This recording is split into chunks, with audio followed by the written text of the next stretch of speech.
Bueno, a todas aquellas personas que están en la búsqueda de financiamiento para comprar una propiedad, bien sea como vivienda personal o para inversión, y residen aquí en los Estados Unidos, pues quédense en este podcast porque les vamos a dar a conocer todos los tipos de financiamientos o préstamos hipotecarios locales o domésticos que existen en este momento. Somos Mónica Mejías e Iskra García, sus asesoras inmobiliarias en Miami y el resto de la Florida. Y para explicarles bien todos los préstamos que se están ofreciendo hoy en día, tenemos de nuevo a nuestro super invitado especial, Diego Albán.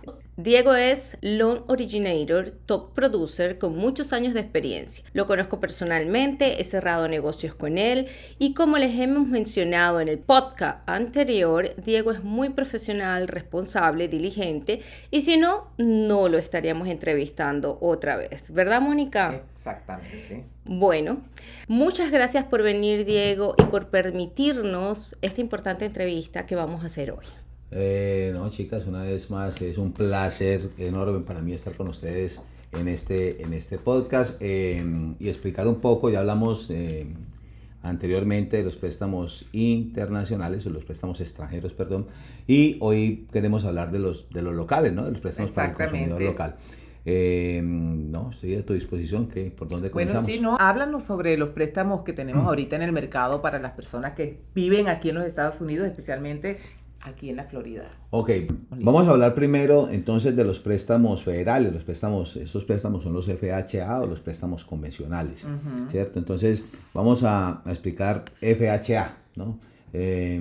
Son préstamos asegurados por el gobierno federal. Nosotros como banco hacemos el préstamo, pero el dinero que nosotros prestamos está respaldado por esa entidad federal.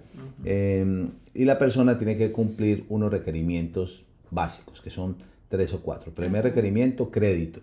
Quien esté calificando para este programa FHA debe tener por lo menos, yo diría 620 puntos de score de crédito. Lo podemos hacer hasta con 580. Pero con 580 va a necesitar tal vez un 10% de down payment. Entonces, es mejor si estamos por los 620 puntos de score de crédito. Y para referirme al score de crédito, nosotros miramos los 3 bureaus, Equifax, TransUnion, Experian, y de ahí sacamos lo que se llama el middle score, ¿no? Ahí debemos estar, digamos, en 620 puntos. Miramos el crédito y, por supuesto, vamos a mirar las cuentas, vamos a mirar la deuda, cuántos son los pagos mínimos mensuales, si en el reporte de crédito de pronto, no sé, tiene un foreclosure, tiene una bancarrota, y eso tenemos que mirar si el reporte de crédito cumple con todos los requerimientos. Por ejemplo, si la persona tiene 620 puntos de score de crédito, pero tiene una bancarrota, y la bancarrota fue capítulo 7, y fue descargada o discharged hace un año, el préstamo no se puede hacer por FHA. Porque hay que esperar 2 años después de la bancarrota para poder aplicar para el préstamo de FHA, aunque tenga el score de crédito. Eso es otro punto que podemos conversar en otro podcast sobre las bancarrotas y los tipos de bancarrotas que podemos trabajar. Interesantísimo, sí, buen tema. ¿Qué los hace a ustedes tomar la decisión de que sí, mira, les vamos a aceptar con 500 y pico de puntos? No, acuérdate que el préstamo tiene que cumplir con varios requerimientos. Y por eso estamos hablando primero de crédito, que es uno de los puntos. Entonces, estamos 620 puntos de score de crédito, vamos a mirar las cuentas, cuántos son los pagos o liabilities que tiene esta persona en el reporte de crédito, vamos a mirar si tiene foreclosure o si tiene bancarrota en su reporte de crédito, y digamos que el crédito cumpla con todos los requerimientos para poder hacer el préstamo, ¿cierto? Entonces ya. Y como hemos hablado y como lo hemos mencionado antes, hay que precalificar al cliente para ver si aplica para este tipo de préstamo o para cualquier tipo de préstamo. Porque es importante, a veces los clientes me dicen, no, yo quiero calificar, pero que no me miren el crédito.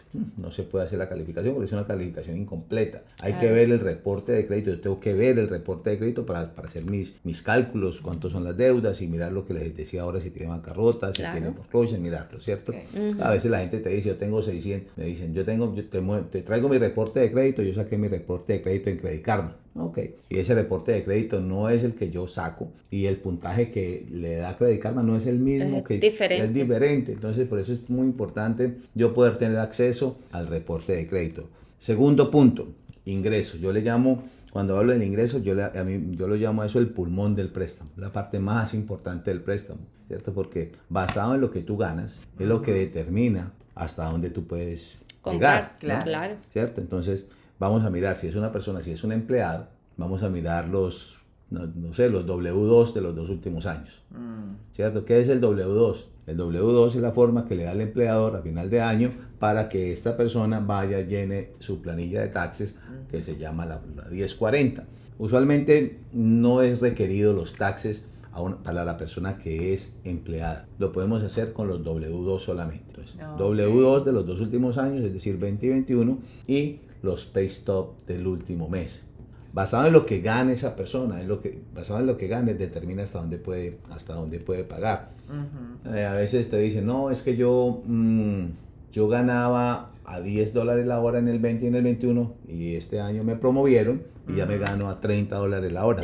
¿Cómo lo voy a calificar? Con los $30, con el último peso, con lo que se está ganando actualmente. Exactamente, con lo actual. Mucha gente, digamos, no sé, estudió medicina. Entonces, mientras estaba estudiando, trabajaba. Tenía otro ingreso. Ahora es médico, gana mucho más, lo va a calificar con el último peso, con lo que esté ganando hoy en día.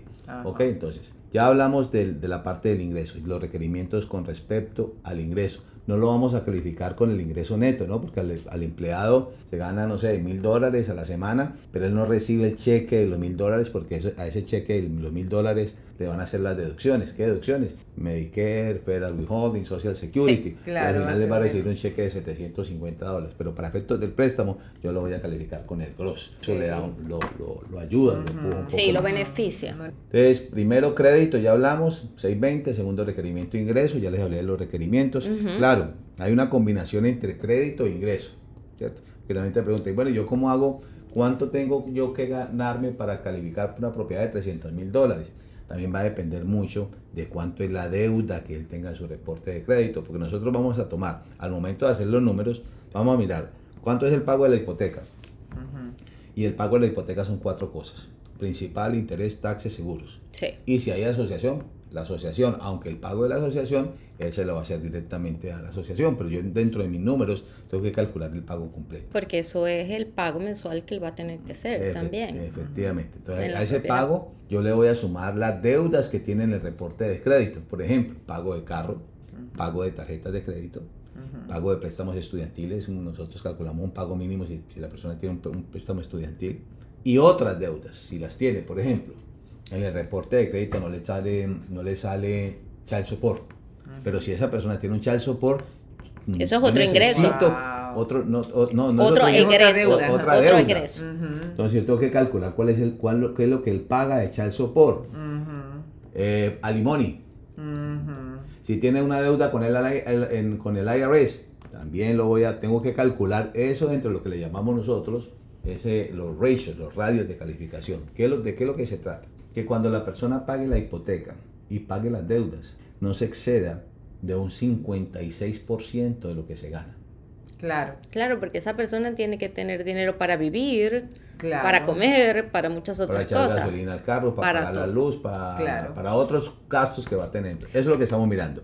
Que el pago de la hipoteca más las deudas no se exceda de un 56% de lo que la persona se gana. Ese es lo que le llamamos el debt to income ratio para FHA, máximo 56. Podemos llegar hasta el 56.999 y lo podemos hacer porque lo que determina si el préstamo se puede hacer es también cuando lo corremos por un sistema.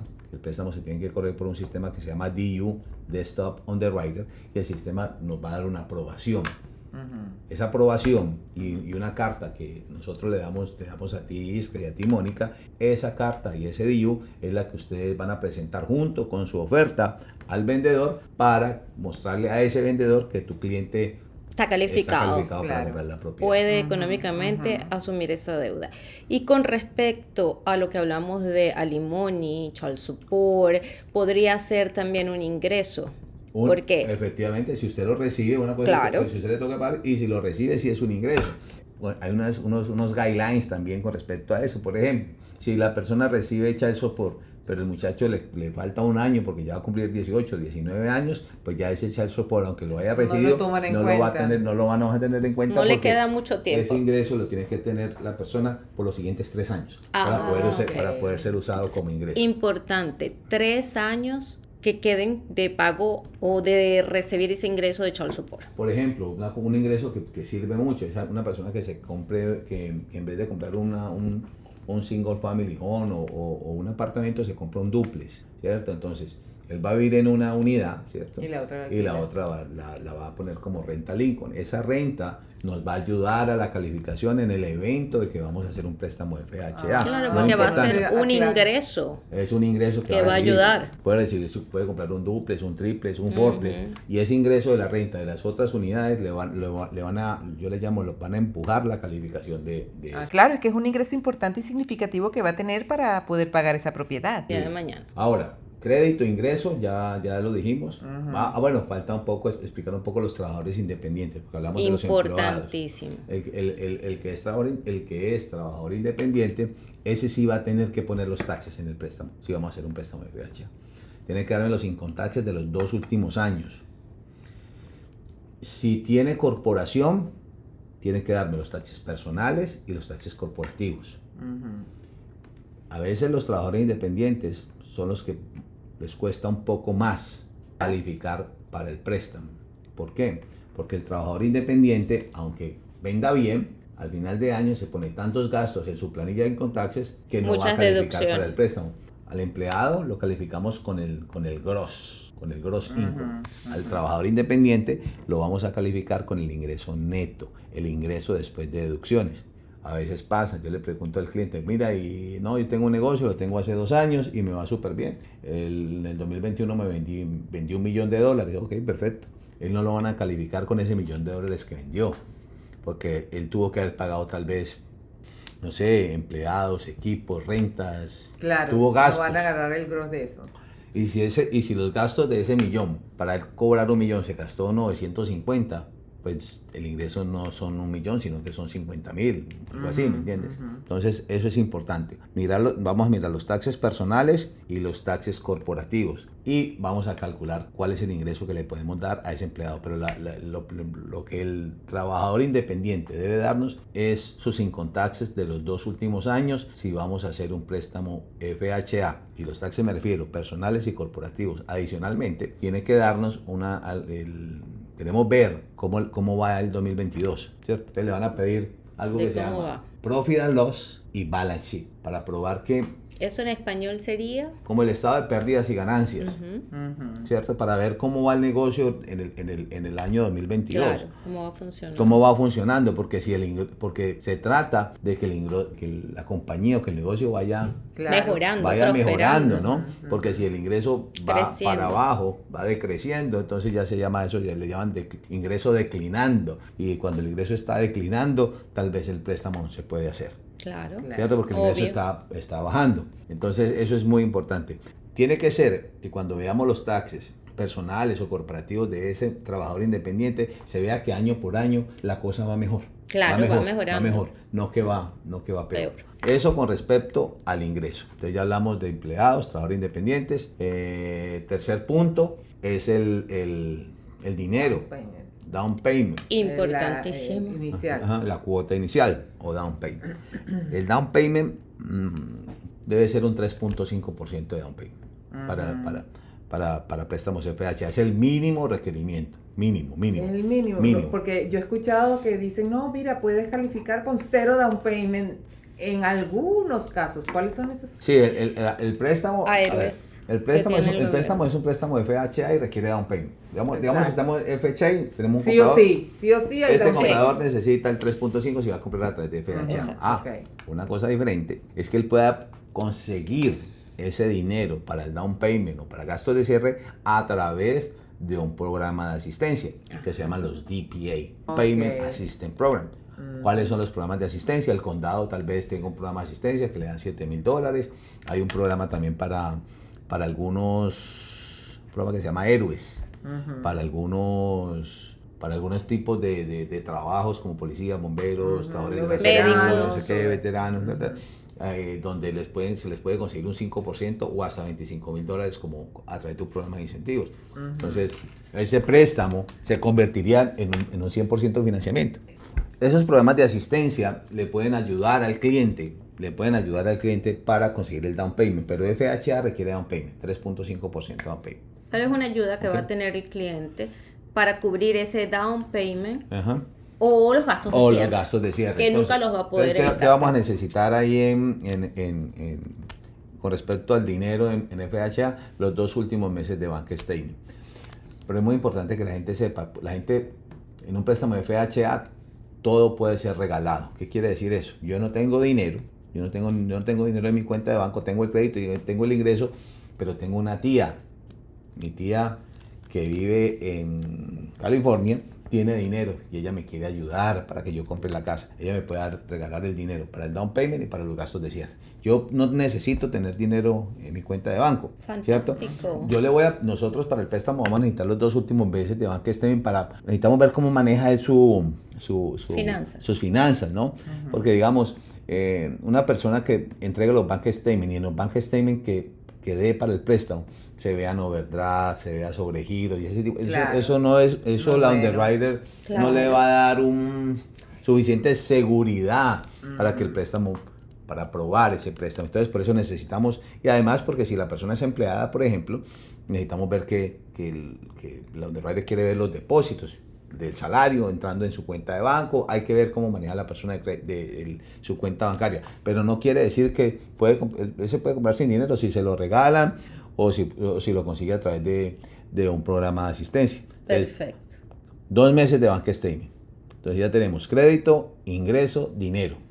Uh-huh. Ya cuando hemos hecho ese análisis, hemos corrido su crédito, hemos visto sus W2s, hemos visto sus pay stop, hemos visto su cuenta de banco, entonces ya nos encargamos del último punto, sería la propiedad. Y la propiedad ya es trabajo de Mónica y de Ista. Ustedes se encargan, yo les voy a dar la carta de calificación a ustedes, uh-huh, y el DIU, y ustedes ya con ese DIU van a conseguir la propiedad para ese cliente. Claro. Una última pregunta sobre los préstamos FHA, Diego. ¿Cuántas veces una persona puede comprar una propiedad con FHA, con ese tipo de préstamo? Mira, acuérdate. ¿O cuáles serían? FHA es para personas que van a vivir la propiedad, ¿cierto? Entonces yo puedo comprar hoy FHA, ¿cierto? Y si en un año vendo la propiedad y me compro otra, puedo comprarla a través de FHA igual. ¿Sí no puedes comprar para inversión nada? No, con FHA no, porque FHA es un tipo de préstamo solamente para personas que van a vivir la propiedad. FHA no presta ni para inversionistas ni para propiedades de vacaciones, sí. No, FHA es para quien la va a vivir. Entonces, yo tengo un préstamo de FHA, vivo la propiedad. En un año la propiedad me quedó muy pequeña. ¿Quieres mejorar? Y voy a comprarme otra propiedad de FHA. Eso sí se puede, claro. Sí. La puede vender y comprar la otra de FHA. La otra cosa que también puede hacer. ¿La tiene que vender? Si va a comprar FHA, yo tengo un apartamento y voy a comprar otra propiedad a través de FHA. No es que tenga que, no digamos que tampoco es que tenga que venderla, pero se le complica un poco más la operación al querer comprar esa otra propiedad a través de FHA. Hay unos requerimientos. Que va a vivir en la nueva. Exactamente. Que está comprando. Entonces, no solamente eso, hay unos requerimientos adicionales. Lo que yo le sugiero a la gente, si él no la va a vender, si él tiene un apartamento y quiere comprarse una casa, uh-huh, y dejar el apartamento como una inversión. ¿Cuánto tiempo debería de vivir esa persona allí? No, por lo menos 6 meses, un año. Okay. Tengo un apartamento y el apartamento ya es muy pequeño para mí, la familia creció, uh-huh, ya tengo 2 niños más, o llega mi tía, o llega un familiar, o llega mi hermano, y ya el apartamento es muy pequeño para nosotros. Uh-huh, yo lo quiero dejar como inversión y yo me quiero comprar una casa. Uh-huh. ¿Lo puedo comprar como residencia primaria? Sí, lo puedo comprar como residencia primaria. ¿Qué es lo que va a hacer? Va a poner rentado el apartamento y va a comprarse la otra como residencia primaria porque la va a vivir. Eso lo puede hacer. Esa renta va a tomar como ayuda también de ingreso. Efectivamente, a veces si lo vas a hacer a través de FHA, si teniendo un FHA, vas a comprar otro FHA, hay unas regulaciones que no puedes usar la renta del uno para comprarlo, tenés que calificar para ambos pagos. Hay unas restricciones ahí, okay, que son más complicadas. Entonces, lo mejor, alguien que tenga una residencia primaria y quiera comprarse otra residencia primaria, mi sugerencia es que no lo haga a través de FHA, sino que vaya a través de otro programa, que es un préstamo convencional, para poder usar la renta del apartamento y esa renta le ayuda a calificar para la compra de su nueva casa. No sé si me hice entender. Pero usted puede tener no solamente una vez un préstamo de FHA, usted puede tener varias veces hacer. Eso es varias. excelente.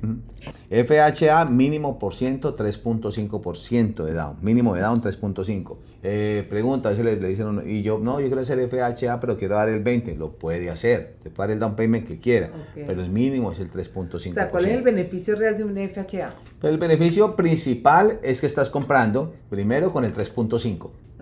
Que también lo puede tener con un convencional. Claro, lo que pasa es que un préstamo convencional con el 3% de down payment no todo el mundo califica. Ok, o sea que es más fácil calificar para a través de un FHA por un 3.5%. Claro, si vos tenés 620, 630 de score de crédito, puedes ir FHA con el 3.5% de down payment. Claro, pero si tenés 620, 630 en un préstamo convencional, difícil, el sistema no te lo va a aprobar con el 3%. El mismo sistema te va a ir presionando para para un down payment más alto. Claro. ¿Entiendes? Otro punto importante es de que la propiedad también tiene que calificar para FHA. Bueno, todas las propiedades califican excepto condominios. Eso. Y tampoco digo con eso que los condominios no califiquen, sino que los condominios, si usted va a través de FHA, el condominio tiene que cumplir con los requerimientos del préstamo. Vamos a necesitar el budget, un condo questionnaire, vamos a necesitar información de ese condominio para determinar si el condominio cumple con todos los requerimientos del tipo de préstamo. Pero igual funciona en convencional. Si usted está comprando a través de un préstamo convencional es igual. Si es un condominio, el condominio si está dando el 5% o el 10%, el condominio tiene que hasta el 20% el condominio tiene que calificar. Tiene que tener reserva, la situación financiera del condo tiene que ser una situación financiera viable. Igual van a haber requerimientos, así vaya FHA o convencional en condominios. Pero hay que mirar en FHA, hay que ser un poquito más exhaustivo en la búsqueda y en los requerimientos que se van a necesitar del condominio para poder hacer el préstamo a través de FHA. El resto de propiedades, townhouses, villas, casas, no tienen ningún problema, a menos que se excedan del límite máximo de los préstamos FHA, porque FHA tiene un límite. No lo tengo aquí a la mano, pero son como 460. Ahorita les digo exactamente el máximo límite de los préstamos FHA, son $460,000, $450 y pico. Ahorita les debo saber cuál es el límite de FHA. Claro, si la persona está comprando una propiedad de $700,000 y quiere hacer un préstamo de FHA, tiene que poner la diferencia. Ya no va a poderlo hacer. ¿Qué es lo bueno de FHA? Que compra con menos down payment y que el interés es un interés, digamos, fijo a 30 años sin penalidad. ¿Qué es lo malo de FHA? Lo malo de FHA es que es un préstamo, como es un préstamo 100% asegurado, el cliente va a tener que pagar una cosa que se llama el Mortgage Insurance Premium. Un seguro. Y lo va a pagar de dos maneras. ¿Cómo son esas dos maneras? Digamos que la propiedad costará $100,000. El 3.5 de 100,000, 3.500. Entonces, 100,000 menos 3.500, el loan amount sería de 96.500. Pero si él está haciendo un préstamo de FHA, él no va a ver el loan amount o el monto del préstamo en 96.500. Porque a ese 96.500 le van a incrementar el mortgage insurance, que es el 1.75%. O sea que él cuando vea el loan amount va a estar por arriba de 96.500, va a ser como 97,000 y pico, porque a esos 96.500 le van a incrementar el mortgage insurance 1.75. Eso es lo malo de FHA. Y adicionalmente lo va a pagar en la cuota mensual. Cuando él hace el pago del principal, interés, taxes, seguros, él va a ver una cosita que se llama MIP, Mortgage Insurance Premium, que es un porcentaje también del loan amount. Entonces eso es lo que a veces la gente quiere ir más a través de un préstamo convencional para evitar tener el mortgage insurance. Claro, te ahorras dando un 3.5% con esto. Te sale un poquito más alta tu cuota mensual del pago. Sí, porque aunque ahora que les voy a hablar de préstamos convencionales, pues los préstamos convencionales también tienen seguro de hipoteca, pero es un poco más bajo y si das el 20% ya no lo tienes. En cambio en FHA das el 30% de down payment y vas a tener el mortgage insurance. Sí. Entonces vamos al convencional. Yo creo que FHA ya estamos, ¿no? Yo creo que estamos claros ya cualquier también. cosa, cualquier pregunta, ya tienen que llamar y ir a la pregunta específica del cliente, porque pueden haber muchísimas preguntas con respecto a eso. Aquí lo importante es tener en cuenta que lo que tenemos que hacer es calificar al cliente primero. como punto inicial, como parte inicial, es calificar bien a nuestro cliente. Hay que calificar. El cliente si de verdad quiere comprar una propiedad, él tiene que hacer su trabajo, ¿ok?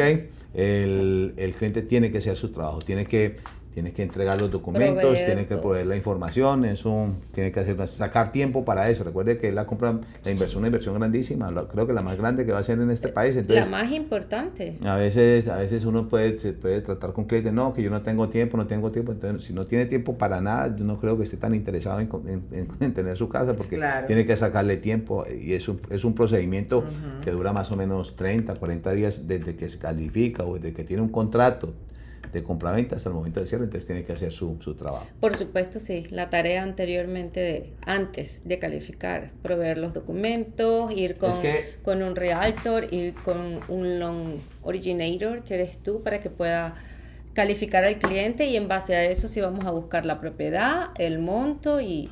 Sí, porque pasa que si no hay una buena calificación, eso al final puede la negociación. Lo primero es la calificación. Claro. Si el cliente está bien calificado. Preaprobada y con el A veces, no sé, es que la gente te dice, no, es que yo tengo mi cuenta en Wells Fargo. Y mi cuenta yo la tengo hace 20 años y mi cuenta yo la manejo de una manera, mi cuenta es perfecta, nunca he tenido sobregiro y tengo $100,000 en la cuenta. Eso no lo hace que califique para el préstamo, ¿no? Y los requerimientos son iguales. No es que básicamente son iguales. Conmigo, digamos, soy más flexible, porque nosotros no le ponemos overlays a los préstamos. ¿Qué es overlay? Como requisitos adicionales a los préstamos. Por ejemplo, yo le hago un préstamo si tiene 620. 620 yo se lo hago. Pero si va a Wells Fargo también le dice, no, nosotros, porque ellos tienen le ponen una restricción adicional al préstamo. Nosotros con 620 no trabajamos, nosotros necesitamos 660. A ver, ¿qué otra cosa puede pasar con, digamos, la diferencia conmigo con un banco? Por ejemplo, los radios de calificación. Yo puedo ir hasta el 56% de lo que le llamamos el debt to income ratio. Pago de hipoteca más las deudas al 56.999. Pero Wells Fargo le va a decir, no, nosotros no llegamos sino hasta el 45%. ¿Qué quiere decir eso? Que conmigo califica para más que con Wells Fargo. Claro. Porque yo lo califico para 300 y Wells Fargo le está dando una calificación para $200,000. Porque nosotros somos, no le ponemos overlay, no le ponemos restricciones adicionales que los bancos como Wells Fargo se los van a poner. Adicionalmente está la experticia, porque la persona, uno ya son tantos años trabajando con préstamos que uno ya sabe si va a funcionar o no. La experiencia. No vas a tener una sorpresa de que en el banco, ese chico que te recoge los papeles en Wells Fargo, él va a mandar esos papeles a un underwriter que está en otro estado, y eso puede traer trabas y complicaciones al préstamo. Entonces, lo más importante es que esté calificado. Ojalá, si no soy yo, que soy una persona que sepa exactamente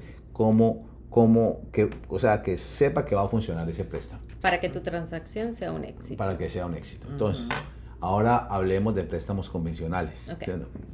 En préstamos convencionales, en primera medida, tú puedes comprar la casa para vivir, una casa para vacacionar o una casa de inversión. Recuerda que en FHA dijimos que solamente para vivir. En un préstamo convencional puedes cualquiera. Inversión, second home o residencia primaria. Exacto. Entonces, si usted va a comprar una residencia primaria, down payment, crédito para convencional, yo diría que 640, 660 en adelante se pueden hacer. Claro, no te sé decir exactamente el score porque es lo que diga el sistema. Porque el préstamo hay que correrlo por el sistema y el sistema es el que lo va a aprobar. Pero digamos que FHA 620, convencional es comienza a ser un poco más estricto en la calificación. Un poquito más exigente. Más exigente, requiere un down payment mayor. Un reporte de crédito, un credit score mayor. Entonces, crédito, por ahí 660. Segundo requerimiento, ingreso, que es igual al del FHA, si usted es empleado, los payos, los W2, si es trabajador independiente, los income taxes de los 2 últimos años, aunque existe un programa, ¿cierto?, que no se usan los 2 años de taxes, sino que lo podemos hacer usando un solo año de taxes. Okay. Para los trabajadores independientes. Para los independientes, ¿por qué? Porque, digamos, si ¿cómo calculan el ingreso? Digamos, si vamos a usar 2 años de taxes, y ahorita tengo un caso así, el señor hizo $25,000 en el 2020 y en el 2021 hizo 85 de ingreso neto. Entonces, yo como 20 más 85 dividido entre 24 me da un ingreso como de $5,000. Una media de ingreso. Si uso un año, $80,000 del 2021 y lo divido entre 12, me da un ingreso de $7,000 y pico de dólares. Mejor. Entonces, yo lo puedo hacer usando un solo año de taxes en un préstamo convencional, ¿cierto? Un solo año. Pero esa persona, como es un trabajador independiente, debe haber sido trabajador independiente por los últimos 5. Punto importante. Entonces, ahí lo podemos hacer tal vez usando un solo año un solo año de taxes. Okay. Tercer requerimiento, ya hablé de crédito, hablé de ingreso. Inicial también. El down payment. El down payment convencional comienzan en el 3% si usted está comprando una residencia primaria. Esa es la inicial. 3% de down. 3% de down. Si es primaria. Y lo último, igual la propiedad. La propiedad, si es un condominio y está comprando con el 3%, el condominio tiene que cumplir con los requerimientos de Fannie Mae, que tenga reservas, sí, que sea un condominio financieramente viable. Si estás comprando no una residencia primaria, sino un second home, ya el down payment te cambia. Ya no es el 3 mínimo, sino el 10. ¿Ok? ¿Qué cambia más ahí? Y usualmente, si está comprando un second home a través de un préstamo convencional, el score tiene que estar yo diría por arriba de 680, 690. Estamos hablando de second home, que es otra, como una segunda casa. Sí, es la persona que vive en Nueva York y quiere comprarse una propiedad aquí en Miami, porque Miami es una ciudad bellísima y espectacular para vivir, y entonces él quiere comprarse su casa su propiedad de vacaciones. Él lo hace como second home y comienza con el 10% de down payment. O como inversión. Y inversión, ya estamos hablando de un down payment mínimo del 20%, ¿cierto? Y otras regulaciones, otros requerimientos, ¿no? O sea que depende para lo que la utilices, así va a ser la inicial que debes de colocar. Y la tasa de interés también le va a cambiar, ¿no? Cuando usted está comprando una residencia primaria, a través de un préstamo convencional va a conseguir una mejor tasa que si lo hace como second home, no sé, que lo hace como inversión. Va a haber un ajuste en la tasa de interés porque está comprando ya no como primaria, sino como second home o como inversión. En préstamos de inversión, préstamos convencionales como inversión, lo bueno es que la renta de la propiedad se usa como ingreso para ayudarlo a calificar. Lo otro que donde hay muchas trabitas ahí en los préstamos para inversionistas, y es bueno que la gente lo sepa. El dinero, cuando es una propiedad de inversión, el dinero lo debe tener el comprador en su cuenta de banco cuando es un préstamo convencional. Diferente al FHA. En el FHA todo puede ser regalado. Convencional puede tener regalo y contribución. Second home puede tener regalo y contribución, pero cuando es inversión, los fondos los debe tener el comprador en su cuenta de banco y debe tener 6 meses de reserva. O sea, hay que calificar bien a ese cliente que está comprando la propiedad para saber que cumpla con todos los requerimientos del préstamo, convencional. ¿Cuánto tiempo antes debe de tener ese dinero el inversionista en su cuenta? Yo diría 2 meses antes a la compra, a menos que el dinero de donde va a salir el dinero de donde va a salir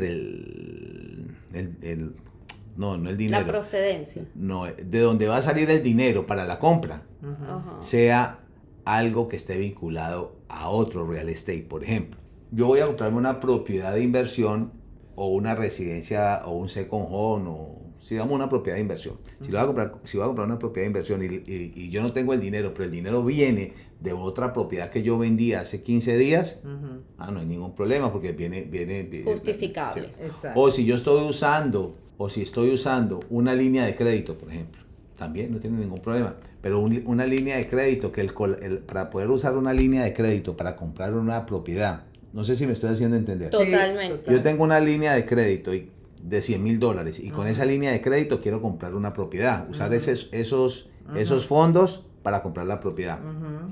La única forma de que yo pueda tener una deuda es que la puedas pagar. No, a ver, ¿cómo le explico? Si yo tengo una línea de crédito personal, que el colateral no sea una propiedad, yo no puedo usar ese dinero como fondos para comprar la propiedad. Okay. Por ejemplo, usted dice, yo voy a usar mi tarjeta de crédito que tengo un cupo de $50,000 y con esos $50,000 yo voy a comprar, ¿cierto? Ese dinero no se puede usar para eso. Porque esa tarjeta de crédito no tiene un colateral que sea una propiedad. Pero si yo tengo una línea de crédito que el colateral de esa línea de crédito es una propiedad, ese dinero sí lo puedo usar para la compra, no una tarjeta de crédito, porque yo no me puedo meter en una deuda para comprar otra deuda. Pero si esa deuda es de una línea de crédito, de una propiedad sí lo puedo hacer. Entonces, el dinero no tiene que tenerlo 2 meses antes a la compra. Hay que ver si lo puso hace 15, 20 días, de dónde vino ese dinero. Vendió una casa, vendió vendió un negocio. Tiene que documentarlo. Claro. Esa es la cosa. Por supuesto, cuando lo vayas a precalificar o a calificar, vas a tener en cuenta lo que va a pagar el mensual por esa línea de crédito. Exactamente así. Yo, por ejemplo, yo estoy haciendo un caso a alguien que vive en Nueva York, está comprando una propiedad, un second home, y él está usando la línea de crédito. Él tiene una línea de crédito de $150,000. Entonces, ¿qué le pedí yo? Muéstreme el documento cuando usted hizo la línea de crédito, los términos de esa línea de crédito. Él la línea de crédito no la ha usado. Él tiene los 100,000 ahí. Él no los ha usado, los va a usar ahora. Pero yo sí le puedo calcular el pago, porque ya sé la tasa de interés, porque está en el documento, en la nota, en la línea de crédito. Ahí yo veo cuál es el interés. Nosotros vamos a hacer el cálculo de cuánto va a ser el pago mensual de esa línea de crédito después de sacar el dinero. Y ese pago mensual es un liability que yo le tengo que contar para los números dentro de sus deudas como una deuda adicional. Ese pago va a estar tomado en cuenta en sus gastos mensuales, a ver si califica. Efectivamente. Así es. Así funcionan los préstamos para primeros compradores, para inversionistas, para hacer con los requerimientos son entre FHA y convencional son muy parecidos, pero la diferencia entre los dos es que el FHA, como es 100% asegurado, por lo menos durante los primeros 11 años él tiene que pagar lo que se llama el MIP, la cuotica el seguro. En convencional, si da el 20% más, no va a tener ese mortgage insurance. Ese pago del seguro. En FHA, cuando el down payment, parte de esa down payment, hay un porcentaje que es el 1.75 que les hablé al comienzo, de que va a estar por arriba hay una cosa que se llama la base del préstamo, el base loan amount, y a ese base loan amount hay que incrementarle un porcentaje que es el 1.75. Entonces uno siempre ve en préstamos FHA que el monto que el loan amount o el préstamo es un poquito más alto, pero porque tiene el upfront mortgage insurance. En convencional no. Si la propiedad vale 100 y usted dio 20, su préstamo es de 80. Esa es por la diferencia entre los dos. Sí. Y si usted hace un préstamo convencional y da el 3% down payment, pero si das el 3% de down payment en un préstamo convencional, ese préstamo va a tener el PMI. Lo va a tener en el pago mensual. Pero si en 3 años la propiedad ya ha adquirido plusvalía o equity, tú puedes llamar al banco, tal vez el banco te va a pedir que hagas un appraisal, no sé.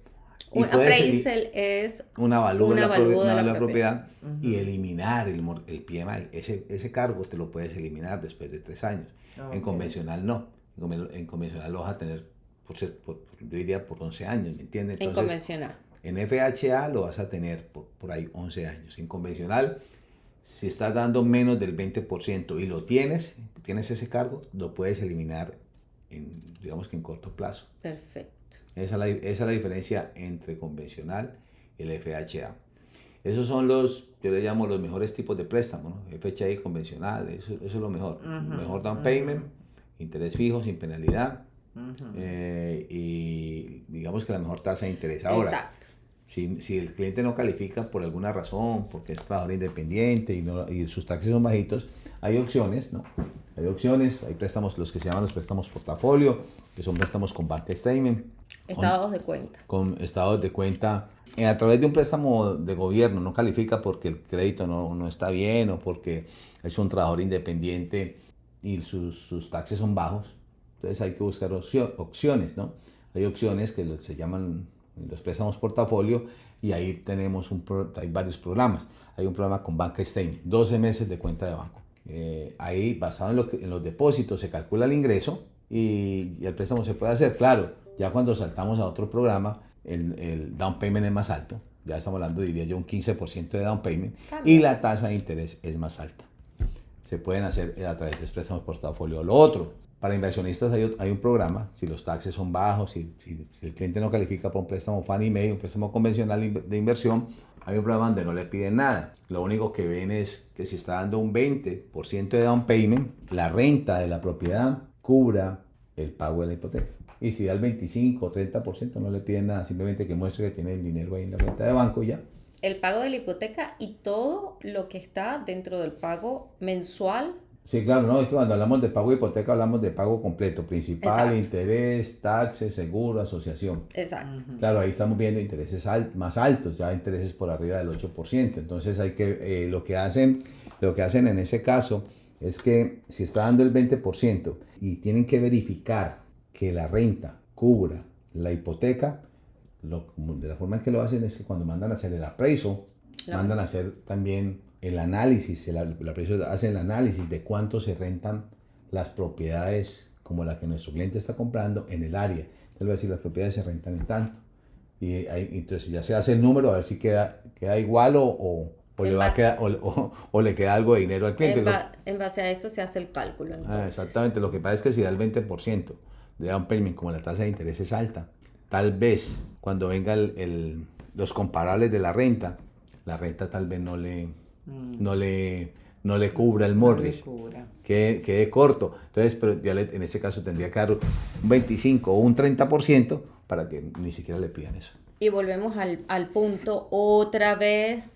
Y no es que yo sea repetitiva, sino que es supremamente importante tener un buen real estate, un buen realtor que pueda sacar estos cálculos, que haga los comparables para que el cliente vaya un poco más seguro para el momento de calificar con él. Sí. Para el crédito. Sí, muy importante. Eso es muy para el crédito. Muy importante porque es que a veces hacemos el cálculo, ¿no? ¿Cierto? Un cálculo, digamos que el realtor tiene que hacer su trabajo, tú tienes que hacer tu trabajo, Mónica, ustedes tienen que hacer su trabajo para sacar los comparables. Por eso es importante un realtor con experiencia. Claro, saber en cuánto se va a rentar, porque a veces se le hacen cuentas alegres, ¿no? Y no, aquí la rentamos en 5,000. No reales. Y realmente eso no es el número, no, es que la vamos a rentar en Airbnb y aquí la vamos a rentar, no. Los bancos que hacen este tipo de préstamos se van a basar en los comparables de un contrato de una persona que renta por un año, pues. Entonces, eso hay que hacerlo, eso tiene que quedar bien hecho. Tiene que ser bien estudiado para poder conseguir la propiedad indicada. Para poder calificar para este tipo de préstamos si estamos hablando de un préstamo de inversión. De inversión, entonces gastos de cierre. ¿Gastos de cierre? ¿Pregunta? ¿Gastos de cierre? Los gastos de cierre, préstamos, yo diría que una persona tiene que prepararse para préstamos FHA y préstamos convencionales, para ir un 4% en gastos de cierre. No, es lo mismo para cualquiera. Sí, es lo mismo.